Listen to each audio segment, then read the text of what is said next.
नमस्कार, टीवी 9 भारतवर्ष देख रहे हैं आप। मैं हूं अरुण सुनराल। 21 सितंबर को साल का आखिरी सूर्य ग्रहण लगेगा। कब लगेगा? सूतक काल क्या होगा? हिंदू मान्यताओं में सूतक काल में कुछ सावधानियां भी जरूरी होती हैं। इन सब पर चर्चा के लिए आज हमारे साथ मौजूद हैं जाने माने आध्यात्मिक गुरु और ज्योतिषाचार्य डॉक्टर पवन सिन्हा जी। बहुत बहुत स्वागत आपका टीवी 9 पर। बहुत बहुत धन्यवाद आपका, टीवी 9 का और टीवी 9 के सारे दर्शकों का। जी, दर्शक जानना चाहते हैं कि ये जो सूर्य ग्रहण है ये कब से कब तक रहने वाला है। जी, सारे दर्शकों से मेरा निवेदन है कि वो इसको नोट कर लें अच्छे से। ये रात को 23 बजे से यानी रात को 11 बजे से लगेगा और 22 की सुबह 3:25 तक ये लगेगा। और साथ ही साथ ये कन्या राशि में ग्रहण लग रहा है। उत्तरा फाल्गुनी नक्षत्र में होगा और अश्वनी अमावस्या के दिन लगेगा। सूर्य ग्रहण वैसे भी हमेशा अमावस्या पे ही लगता है और चंद्र ग्रहण हमेशा पूर्णमासी पे लगता है। तो ये इस प्रकार से चंद्र ग्रहण को आप समझिए। जी, ये इसका सूतक काल क्या होगा और क्या माना जाएगा इसका सूतक काल?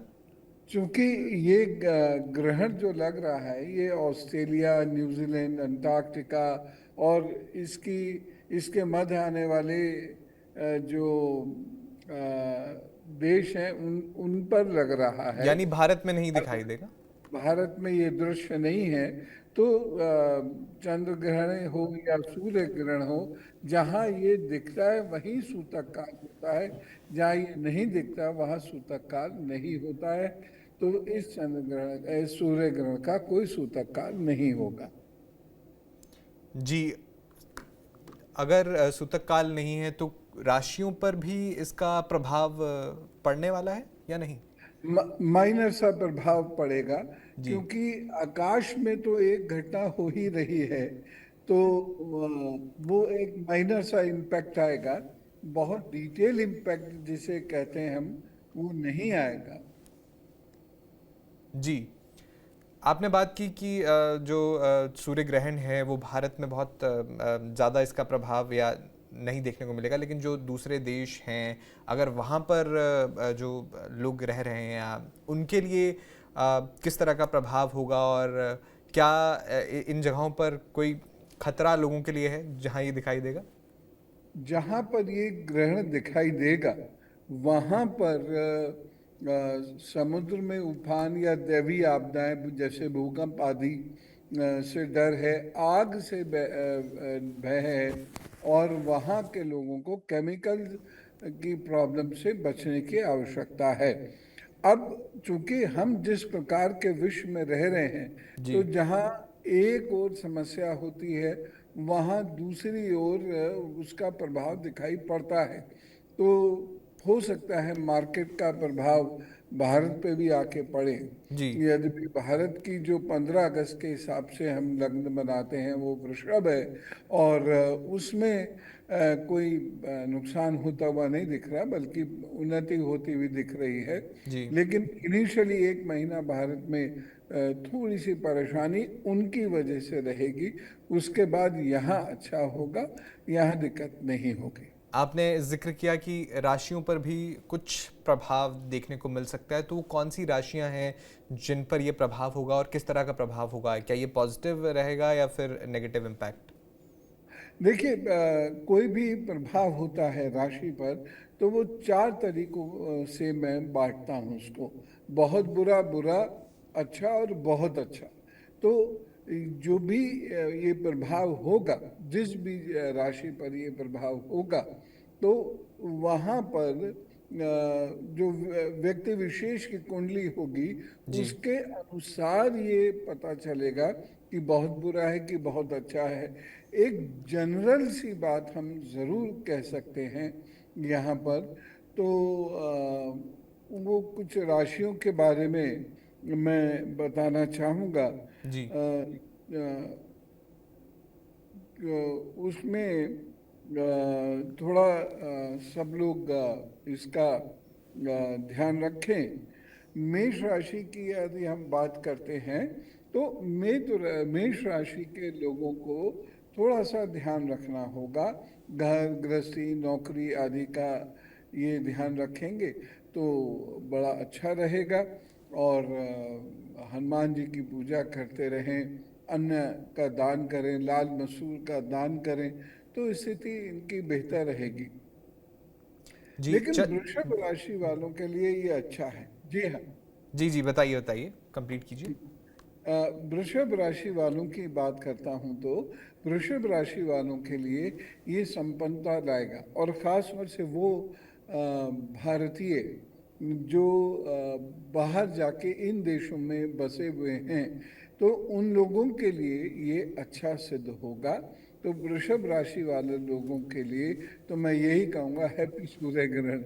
तो उन लोगों को ये लाभ देगा और उनके जो रुके हुए कार्य हैं वो पूर्ण होंगे, स्वास्थ्य ठीक होगा, घर गृहस्थी की समस्याएं ठीक होंगी।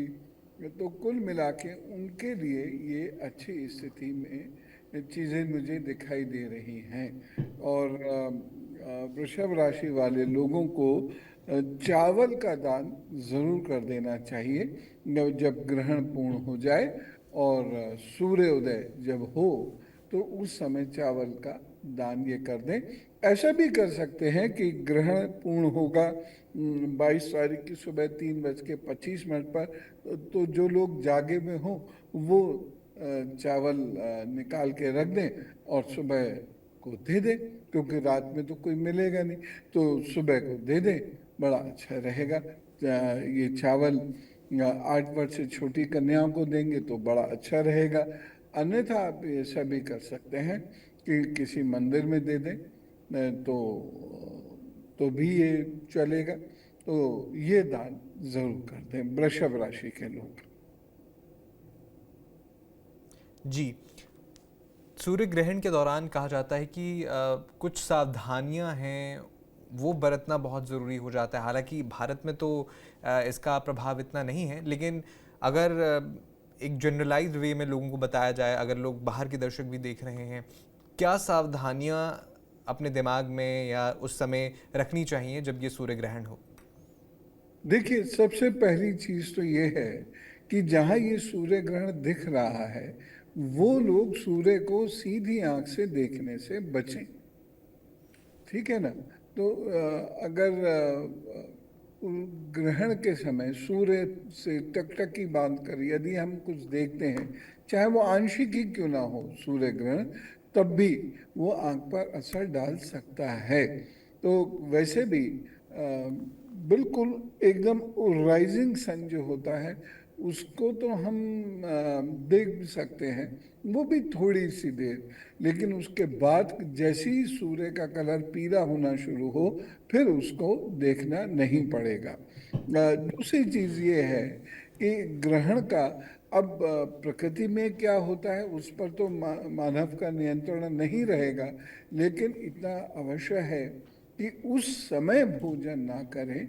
और वहाँ से जिस दिन से ग्रहण है यानी 21 तारीख से 6 महीने तक अपने घर गृहस्थी पर जॉब पर बहुत ध्यान दें, व्यवहार बड़ा मधुर बना के रखें। और सभी लोग एक काम कर सकते हैं कि वह सूर्य के दर्शन करने शुरू करें। गायत्री का पाठ ऐसे में अगर कोई भी हमारे भारतीय भाई करते हैं पूरी दुनिया में तो बड़ा अच्छा रहेगा। बिल्कुल, आपने पहले जिक्र किया कि कुछ सावधानियां हैं जिनका ध्यान रखना बहुत ज़रूरी है। आपने ये भी बताया कि ग्रहण के दौरान क्या करना है, लेकिन आपने मंत्रोच्चारण की बात की। कोई स्पेसिफिक मंत्र जिसका उच्चारण दर्शक कर सकते हैं, या फिर जब ग्रहण की समाप्ति हो जाती है उसके बाद जो पूजा पाठ है वो किस तरह से किया जाए ताकि दुष्प्रभावों से बचा जाए? चूंकि यहाँ सूतक तो है नहीं, तो इसलिए प्रतिमाएं ढकेंगी नहीं, चित्र ढकेंगे नहीं, पूजा घर हमारा सामान्य रहेगा, मंदिर सामान्य रहेगा। इसलिए कहीं कोई परेशानी की उसमें बात बिल्कुल भी नहीं है। ये मैं TV9 के ऊपर बहुत जिम्मेदारी से कह रहा हूँ कि बहुत आराम से और सहजता से इस ग्रहण को वो लें, और बस बहुत से बहुत स्नान कर लिया जाए। स्नान करके वह अपने निद्रा लोक में जावें, चाहे अपना काम करें, जिसका जो उठने का समय है उस अनुसार वह कार्य करें। तो यही सावधानी रखना, यही चीज़ करना ज़रूरी है। जब हमारी तरफ चंद्र ग्रहण सूर्य ग्रहण दिखेगा तो सूतक 12 घंटे का लगेगा, तब हमें हमारे मंदिर के कपाट बंद होंगे, तब घर के मंदिरों को भी ढका जाता है, तब भोजन आदि का परहेज किया जाता है, तब ये सारी चीज़ें होती हैं। बिल्कुल। इसके अलावा आपने बहुत सारी काफ़ी वैल्यूएबल इंसाइट्स हमारे दर्शकों के साथ साझा की है, लेकिन आखिर आखिर में कोई मैसेज हमारे दर्शक जितने भी सुन रहे हैं आपको, उनको देना चाहें? बिल्कुल, आपने अभी अभी जस्ट जिक्र किया था उसका। इसके अलावा भी आप कुछ बताना चाहें तो आप बता सकते हैं। मैं चाहता हूँ कि हम मिथुन राशि से लेकर मीन राशि तक बहुत जल्दी से उपाय आदि को समझ लें। मिथुन राशि के लिए कोई समस्या की वैसे तो बात नहीं है, लेकिन चूंकि शनि का प्रभाव अच्छा नहीं चल रहा, इधर मंगल का भी प्रभाव अच्छा नहीं चल रहा है, तो 1.5 महीना इनको बहुत संभल के चलना है। खास तौर से 43 दिन इनको बहुत संभल के चलने की आवश्यकता है। और गाय के लिए चारा निकाल दें अथवा गाय को प्रतिदिन रोटी देने लगें, तो फिर इनका भला प्रभु जरूर करेंगे। कर्क राशि के लोगों को सोमवार को दूध का दान जरूर दे देना है। तो इस ग्रहण का ऐसे तो कोई प्रभाव नहीं है, लेकिन फिर भी अगर वो चाहें कोई उपाय करना, तो सोमवार के दिन दूध का दान वो दे दें तो अच्छा रहेगा। सिंह राशि के लिए ये अच्छा है, गेहूं का दान जरूर कर दें। तो सिंह राशि के लोगों को वैसे भी जो इस वक्त समय चल रहा है, जो सिंह राशि का समय में कोई जहाँ जहाँ बाधाएं उत्पन्न हो रही हैं, वो बाधाएं ठीक होंगी और उनको आगे बढ़ने के अवसर मिलेंगे। इसलिए सिंह राशि के लोगों को गेहूं का दान करना होगा। अब कन्या में चूंकि कन्या लग्न में ये ग्रहण लगेगा, उस वक्त कन्या राशि होगी, तो उस वक्त आकाशीय स्थिति जो है कन्या राशि की, वो बहुत अच्छी नहीं होगी। तो यहाँ भारत में तो बहुत हल्का सा कोई प्रभाव आया, तो 10%, तो वो कैसे आप गौ को चारा दे दीजिए, गाय की रोटी निकाल के रख दीजिए, आटे का दान कर दीजिए गाय के निमित्त। तो इस प्रकार से वो करके आप अपने जीवन को खुशहाल बना सकते हैं, ग्रहण के प्रभाव से मुक्त स्वयं को रख सकते हैं। तुला राशि के लिए तो बहुत अच्छा समय है। तुला राशि के लोगों को आगे बढ़ने का मौका मिलेगा, कोई नई चीज खरीदने का मौका मिलेगा, घर गृहस्थी विवाह इन सब की तरफ से उन्नति होती हुई दिखाई दे रही है। तो तुला राशि के वो लोग जो बाहर सेटल्ड हैं, ऑस्ट्रेलिया, न्यूजीलैंड, अंटार्कटिका या इस बीच के देशों में जो सेटल्ड हैं, तो उन लोगों के लिए ये अच्छा है। तो मिठाई का दान कर दें, यहाँ पर भी कर सकते हैं। उन लोगों के निमित्त यदि वहाँ मिठाई नहीं मिल रही, ऐसा है नहीं वैसे, अब सब जगह भारतीय व्यंजन मिलते हैं, लेकिन अगर किसी कारण से नहीं मिल रही है, या यहाँ पर भी तुला राशि के जो लोग हैं वो मिठाई का दान कर देंगे तो बड़ा अच्छा रहेगा। वृश्चिक राशि वाले लोगों के लिए थोड़ा व्यवहार में परिवर्तन रहना चाहिए। सुमधुर व्यवहार हो, मृदु रहे वो, और इसके साथ वाहन थोड़ा सा ध्यान से चलाएं। अग्नि से बचें, ये सारी चीजें वो करेंगे तो अच्छा रहेगा। और ये अब तो 1 महीना रह गया है, 13 सितंबर को जो परिवर्तन हुआ था, जो मंगल उन पर बुरा प्रभाव डाल रहा था, वो बुरा प्रभाव इस उपाय से दूर हो जाएगा। उपाय क्या है? वो महामृत्युंजय का जप कर सकते हैं और लाल मसूर की दाल का दान कर सकते हैं। धनु राशि वाले लोगों के बारे में भी मैं ये कहूंगा कि धनु राशि वाले लोग गाय गुरु मंदिर इसकी इस पर काम करने, इसका यहाँ सेवा दे दें। जहाँ गुरु नहीं है वहाँ गाय की सेवा कर दें, जहाँ गाय की सेवा नहीं हो पा रही वहाँ मंदिर की सेवा कर दें किसी भी रूप में। तो ये जो दोष है, ये दोष दूर होगा। अगर हम मकर राशि की बात करें तो अभी शनि का प्रभाव थोड़ा सा खराब चल रहा है, लेकिन ये बहुत खराब नहीं है, बहुत खराब नहीं है। तरक्की में बाधाएं आती रहेंगी, काम एकदम से भले ही ना बने, लेकिन हम ये नहीं कह सकते कि काम नहीं बनेगा, बिल्कुल घर बैठ जाएंगे, ऐसी स्थिति नहीं होगी।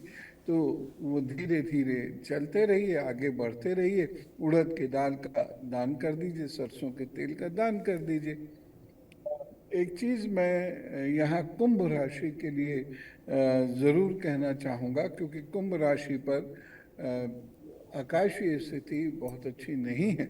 इस कुंभ राशि के जो भी लोग हैं तो वो छोटा सा काम कर दें, और वो क्या कर दें कि 5 शनिवार सरसों के तेल का दान कर दें, महामृत्युंजय का जप वो कर लिया करें। अब बहुत सारे लोगों से जैसे ही हम कहते हैं महामृत्युंजय का जप कर लो, तो वो घबरा जाते हैं कि क्या कहीं मृत्यु योग तो नहीं बन रहे। ऐसा नहीं है, वो शिव की पूजा है। शिव की पूजा में हम अपने लिए स्वास्थ्य मांगते हैं, लेकिन महामृत्युंजय करने का मतलब ये नहीं होता कि अब मृत्यु हो जाएगी। तो ये मृत्यु का मंत्र नहीं है, मृत्यु को जीतने का मंत्र है। तो आपको स्वास्थ्य प्रदान होगा, और जरा मेहनत से अपना कार्य करते रहेंगे तो ये अच्छा रहेगा। मीन लग्न की बात करें या मीन राशि की हम बात करें तो एक छोटा सा उपाय वो कर लें। पहले मैं उपाय बता देता हूँ। हल्दी का एक टुकड़ा लें, अच्छे से धो लें, फिर पीले धागे में इसे बांध कर गले में बृहस्पतिवार को धारण कर लें। अब उससे क्या होगा? घर गृहस्थी का सुख उनको मिलेगा, आर्थिक उन्नति उनकी होगी। ग्रहण की वजह से नहीं मैं कह रहा, मैं वैसे भी कह रहा हूँ आपसे, केवल ग्रहण की वजह से नहीं, वैसे भी जो स्थिति बन रही है उसके अनुसार मैं कह रहा हूँ कि थोड़ा सा अगर वो अपने बृहस्पति का ध्यान रखें, बृहस्पति को मजबूत करते रहें, तो उससे उनको बड़ा लाभ होगा। तो अगर ये बहुत सामान्य से उपाय हैं, तो सामान्य से ये उपाय अगर कर लेंगे तो बृहस्पति उनका मजबूत हो जाएगा, और बृहस्पति मजबूत हुआ तो और भी उनको बेनिफिट होंगे। शिक्षा से संबंधित, घर गृहस्थी से संबंधित, विवाह से संबंधित, वाद विवाद से संबंधित, कॉम्पिटिटिव एग्जामिनेशन से संबंधित, ये सारे लाभ उनको मिलेंगे। मिथुन के बृहस्पति में उनको अच्छे प्रभावों को महसूस करने का मौका मिलेगा।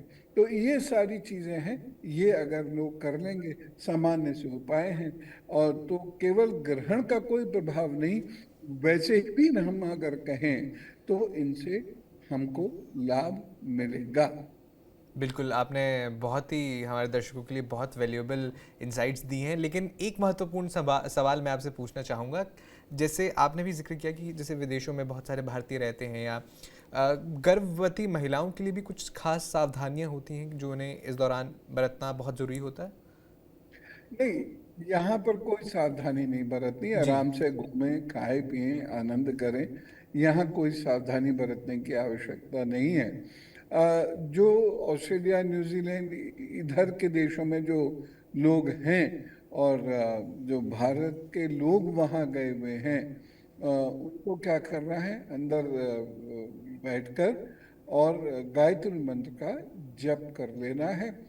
तो उनके गर्भ को स्ट्रेंथ उससे प्राप्त होगी और वह सुखी रहेंगी। कोई ज्यादा टेंशन की इसमें बात नहीं। ये कमजोर, बहुत कमजोर सूर्य ग्रहण है, जी। इसलिए वहां भी टेंशन की जरूरत नहीं है। और यहाँ भारत में तो चूंकि दिखाई नहीं दे रहा, इसलिए यहाँ भी कोई टेंशन की बात नहीं है। चलिए, बहुत बहुत शुक्रिया डॉक्टर पवन सिन्हा जी, आपने बहुत ही सटीक जानकारी हमारे दर्शकों के साथ साझा की है और बहुत सारी वैल्यू हमारे दर्शकों ने आपकी इन बातों से ली होंगी। बहुत बहुत धन्यवाद TV9 के साथ जुड़ने के लिए। धन्यवाद अरुण जी, और धन्यवाद करता हूँ मैं TV9 का, जिससे लाखों लोग जुड़े हुए हैं।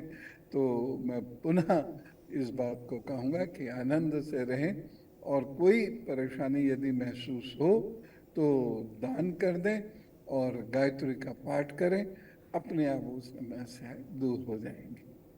बहुत आभार। आपने सुना डॉक्टर पवन सिन्हा ने किस तरह से इस सूर्य ग्रहण के बारे में पूरी जानकारी दी। आपके कोई सवाल हैं तो आप कमेंट बॉक्स में हमें ज़रूर बता सकते हैं। बाकी खबरों के लिए आप देखते रहिए TV9 भारतवर्ष।